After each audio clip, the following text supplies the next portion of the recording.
Sanctuary! Damn it! Savannah! Make them go away. Sanctuaries. Don't touch them. Stay away. Welcome back to Deadly Premonition 2, and we are going to resume Zach's interrogation. Now, may we return to our discussion? Don't worry.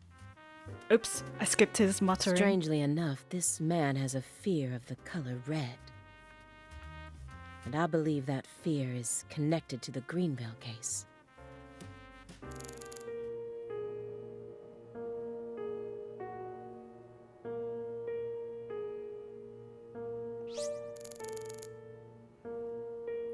From now on, I will try and look at every object, just so I don't miss too much. Soon after Agent Jones started monitoring him, he was ordered to go through Morgan's trash. But he didn't find anything. Morgan used this machine to cut up everything, from his mail to his supermarket receipts. Then he even went as far as taking out his trash in parts. Here's another empty space. Another sanctuary. What does the word sanctuary really mean to him? Hovels for pure souls. The files on the serial killings that shocked Washington State in 2010, officially titled the Greenville case. I never thought I'd take out files from a case I first heard about on the news. Let's see if we can inspect the trash can. I mean, the shredder. This is a very large shredder. Is there something you don't want people finding out about? Good question. But we never know when some curious civil servants may come and sift through our trash now, do we?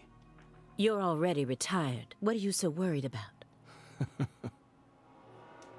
It's just a simple habit from back when we were still on duty. Didn't they bang that into your head when you were up in Quantico? Some habits are hard to break, no matter how hard you try.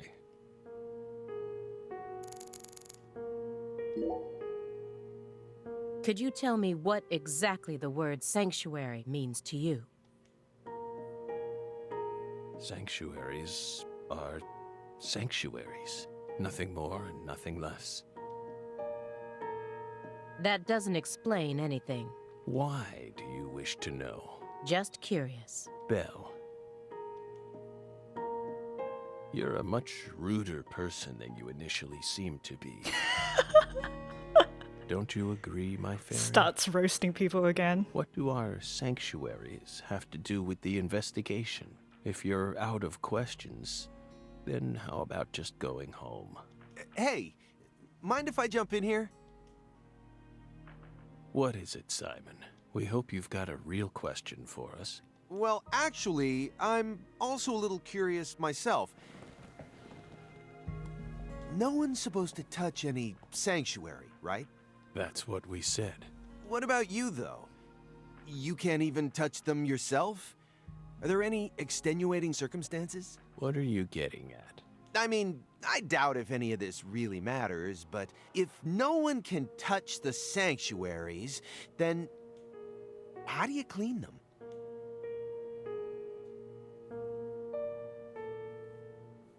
A very important question indeed. No response! Mr. Morgan, I'd like to ask you some questions about this case now. We don't want to remember that town. I'm sorry, but there's no way around this. I remember hearing about this case on the news when I was still a student. A high school girl named Anna Graham was murdered and the FBI stepped in to take over the case. I also remember it becoming a sprawled investigation due to evidence found in the victim's throat. Now this rings a bell. Is that correct? After that case, you went on sick leave for 2 years. And when you returned, you requested to be switched over to desk work. What happened? That's a private matter. None of your business, Bill. Were you traumatized? It's a common problem with prolific agents such as yourself. But there's another possibility that may make more sense. Perhaps you simply finished making preparations. What are you getting at? Thinking too much about something will always turn it into a problem. The Greenvale case. Don't you think it resembles the Luke Carre case? Read the report. Luke Carre. We have nothing else to say. I just need one more push. One more thing that can summon up the past. Honeycomb in a jar. A jar of honey with honeycomb inside it. There's nothing strange about it, but it still gives me a weird feeling. Looks like another old antique. He collects milk cartons but treats valuable antiques like trash. What's going on in his head? A picture of a leaf. This isn't just a picture of any leaf. It's the most important leaf. The belief in truth begins with the doubt of all truths in which one has previously believed. It's time to get down to business. So the files are clearly the option to progress in the story. So maybe it's okay to check out the honeycomb and the antique. That's royal jelly. Huh? You were staring at the jar, weren't you? Do you find it strange that there's honeycomb inside? We wanted to harvest royal jelly in its most natural state. The queen's main food source, created from the worker bee's secretions. It's a perfect food, filled with power, meant to fuel the birth of the next queen. By absorbing it into our own bodies, we too can acquire that power. Incidentally, did you know that all the worker bees are female? No. Guess they didn't teach you that at Quantico. Male bees are only born to inseminate, and they're born from unfertilized eggs to boot. They have short lives and don't even get stingers. Sort of feels like a glimpse into the future of our society, wouldn't you agree? That's our future? Women are gifted with the power to conceive, give birth, and nourish their children. But men are consumed with the job of providing women with the chance to do so. If women no longer had to rely on men for the seeds of life, they would soon cease to desire them, we believe. Be careful, Simon. Huh? Of what? Your Belle's already stolen the reins from you.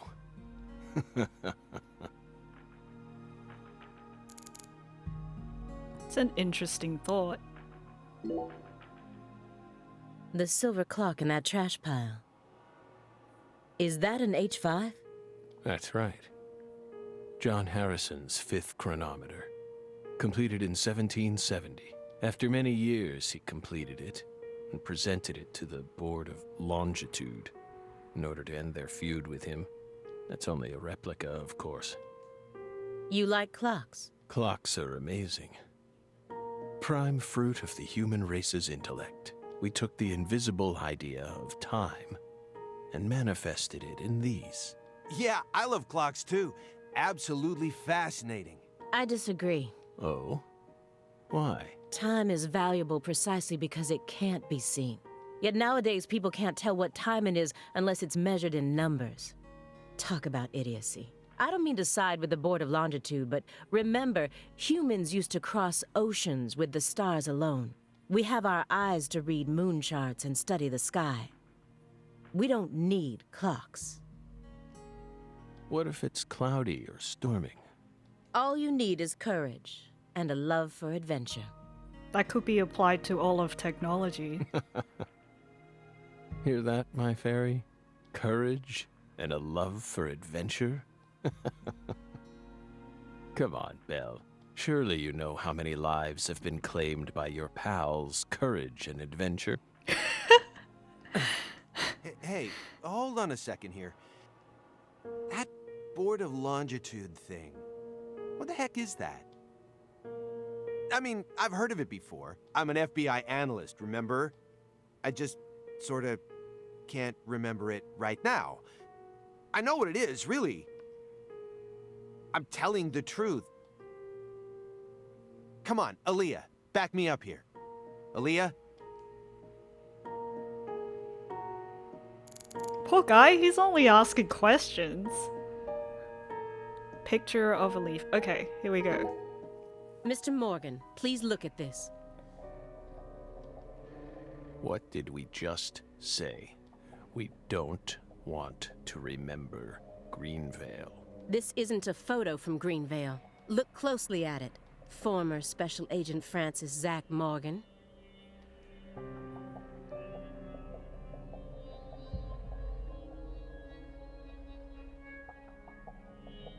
This photograph predates Greenvale.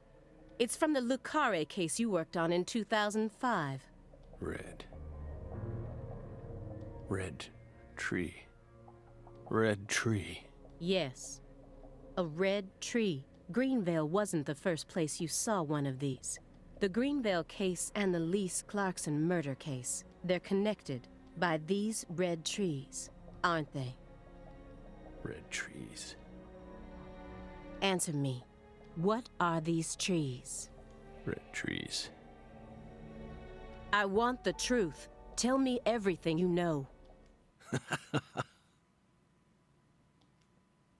The red trees. You really did your homework. Well done, Belle. You're good. Damn good. Are you ready to talk now? I want to know what went down in Le Carre in 2005. Fine. We'll tell you. We'll tell you what happened in that town. Yes, it was that red tree.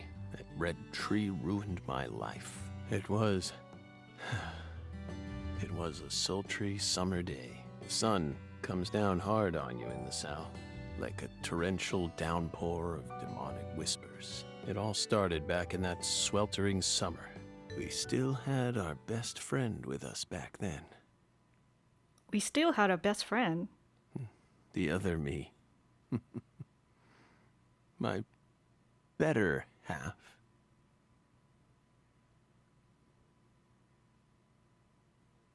York?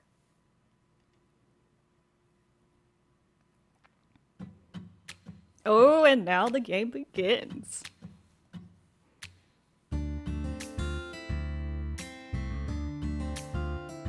Never a choice. When somebody needs you, you can't turn away. You're their only lifeline, just a hero, a bullet for hire, working alone. Always a voice, a cry in the darkness, an echo of pain that's been long forgotten, but it haunts me, my destiny, to be alone.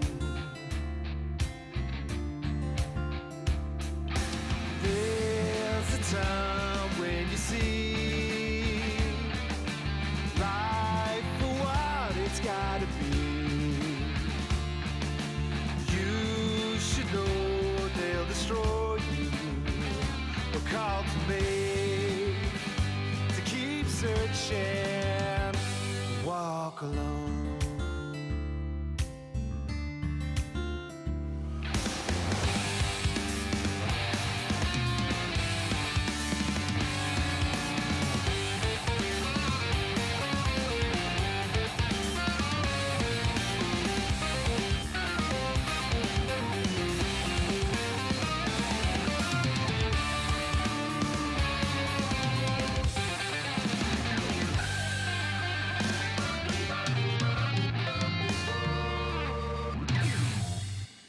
Yay!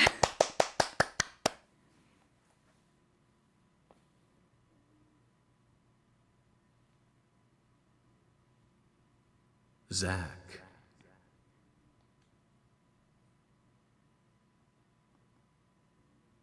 Zach. Can you hear me, Zach?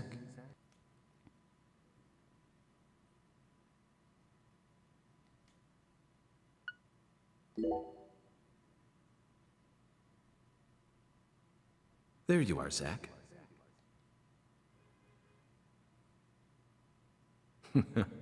Sleeping again? Well, rise and shine. It's time for us to head back out into the chaos.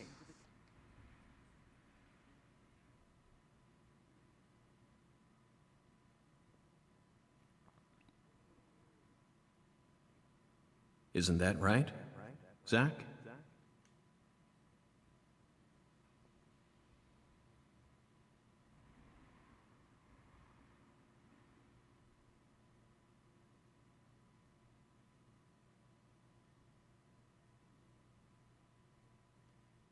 Dead Tui Premonition.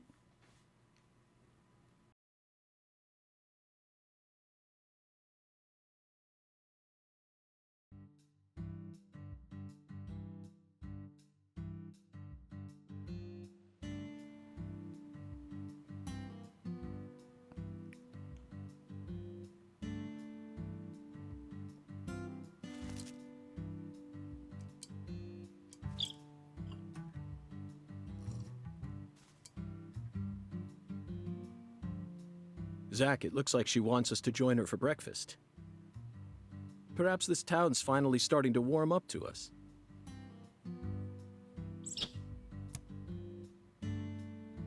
Oh, gift. Oh, he looks so happy. Look at that, Zach. She's welcoming us with open arms. She's even willing to share that tasty morsel with us. What an honor. Hurry up and chow down, mister. Unless you like your breakfast stale. What an amazing place. I've That been on is top of the moon breakfast? since the moment I got here. And the name of this wonderful town, Le Carre, sounds like French to me. But what does it mean? I'm the chef, David. If you want to know about the town, you'd better ask the concierge. Only amateur chefs flap their gums about stuff that ain't food related.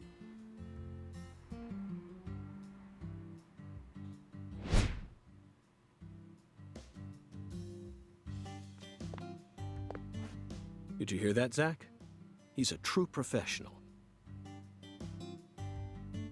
You say something, mister? No, not to you. I was just talking to Zach. Zach? Please don't ask me about Zach. It's a private matter. If you say so, still. Never thought the FBI would ever come out to a little old town like ours. I do work for the FBI, but I didn't come here for an investigation. I just happened to stop by on my way to New Orleans. Never thought there'd be a murder out here either.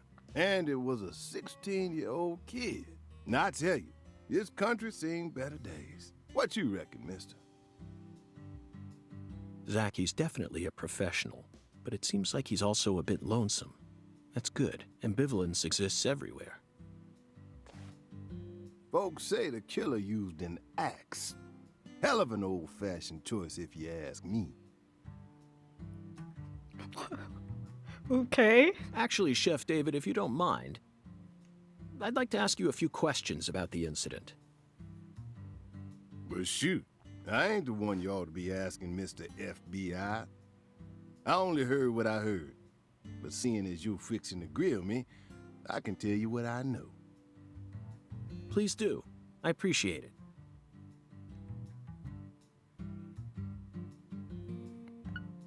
What do you know about the victim? You said the victim was a 16-year-old. Did you know her? Well, sure. I reckon the whole town did. Meaning? She's Lise Clarkson, the little grandbaby of the Clarkson family. The Clarkson family? That's right. You ain't seen they sign on your way in here? The one above that huge cold storage complex. Should have had a dragonfly on it. Anyway, that's the Clarkson family seat. They own most of the land around here.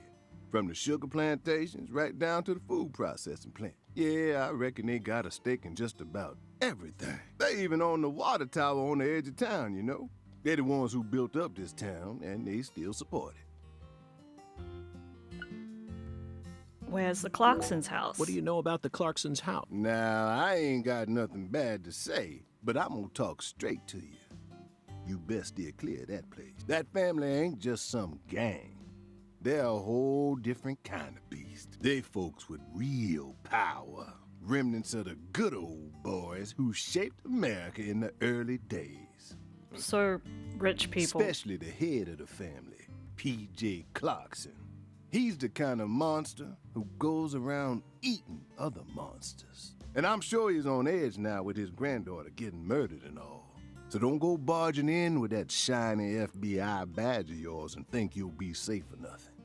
Things are different down here. So if you plan on sticking around, you best remember that. I see. I'll keep that in mind. Is the local law enforcement investigating the case? Shoot, mister, what you think? Now, I told you this ain't no city.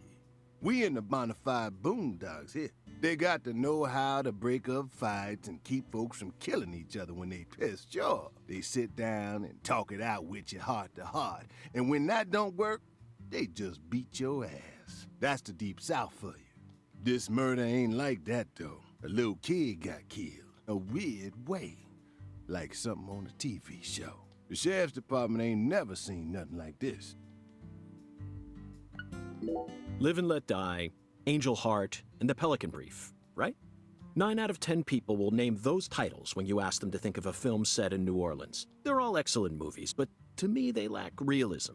Due to my line of work, I have a tendency to think deeply about what feels real and what doesn't. What's your point? Cat People. That's my point.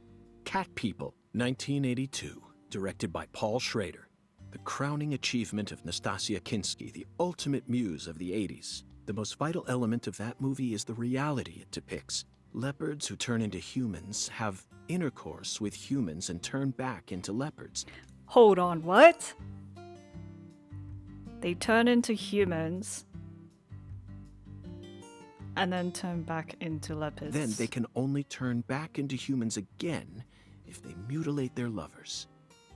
Oh. I was awestruck by the sheer reality of it all. The reality? Understand? I'm talking about hyper-realism. After watching it, I felt like I just had to experience the world of Cat People for myself. That's why I Excuse me? decided to visit New Orleans. What? Okay. Another vital element of Cat People is the presence of Malcolm McDowell. Malcolm McDowell from Blue Thunder. Oh, talk about a masterpiece. Listen carefully, David. Only an amateur would call A Clockwork Orange his best movie. His best movies are Cat People and Blue Thunder. Period. You need to remember this, because it's the truth. Whatever you say, mister. So, what's your point again? Never mind, don't worry about it. I already covered all the important parts. When you say it was like something from a TV show, what exactly do you mean? Hey, mister. Why do you look so excited, huh? Like a kid asking grandma to read him a fairy tale. I just can't seem to keep myself away from young women who died in bizarre ways. Well, I ain't seen it with my own eyes. But folks say they found the body hanging under a bridge on the bayou. And under that bridge, there was some kind of altar. An altar? Like something they use in black magic. Something horrible. Voodoo? Nah, wasn't nothing like that. Just a weird altar. That's all? Oh, and the body was all cut up in pieces. Scattered around the altar like. Yeah, the last thing you'll remember. So she was sacrificed. That's what the fella who discovered her said, yeah. Bingo, Zach. This case has got our names all over it. By the way, Mr. FBI, I ain't seen a car in the parking lot.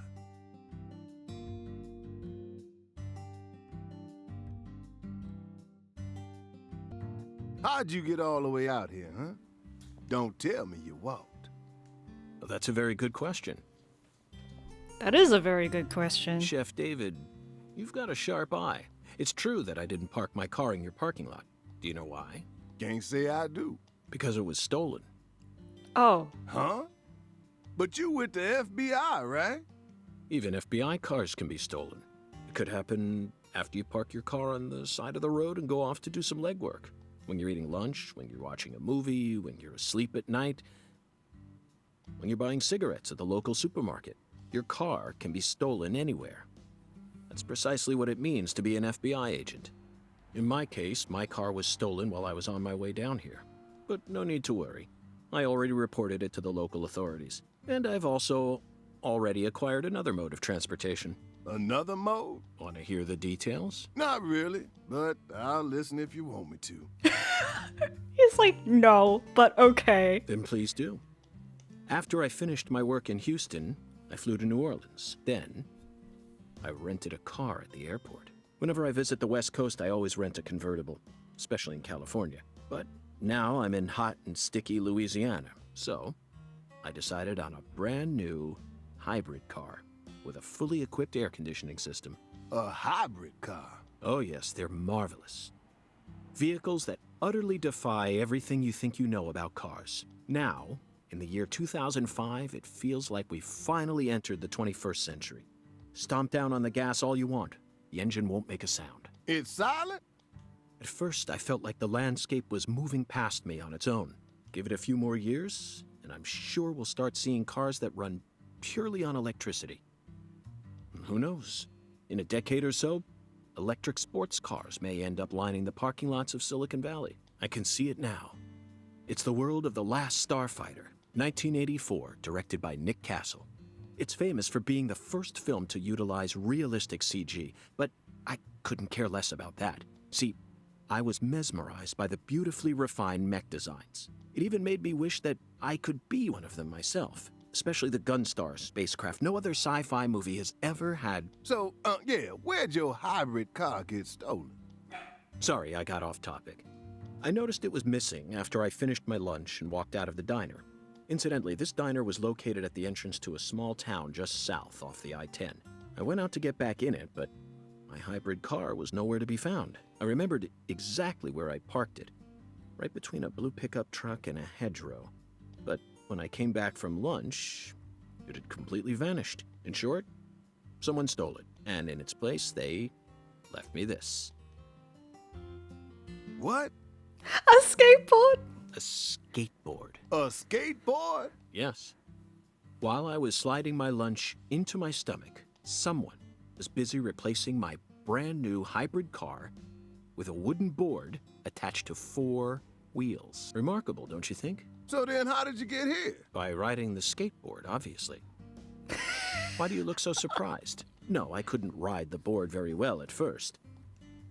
But by the time I hit the 3-mile mark, I'd more or less gotten the hang of it.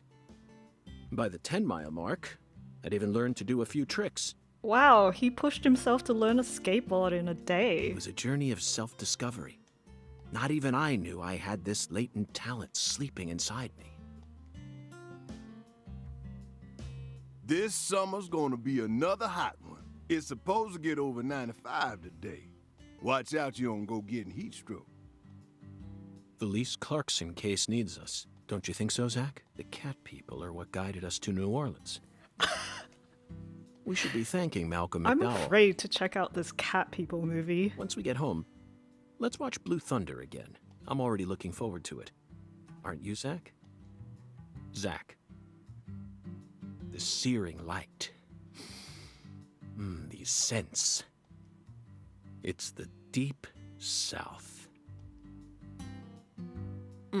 That was a fabulous breakfast. You're the world's greatest chef. Wait, mister. You didn't take a single bite. Well, the tea was to die for. But I'd prefer coffee next time. What would a morning be without coffee?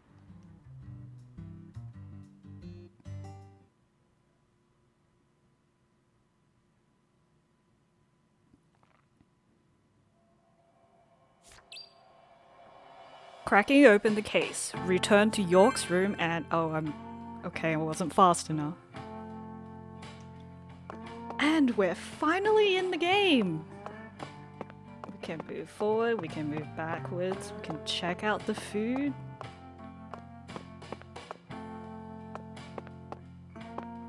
and it's time to end this part. I'll see you guys in the next video. Bye!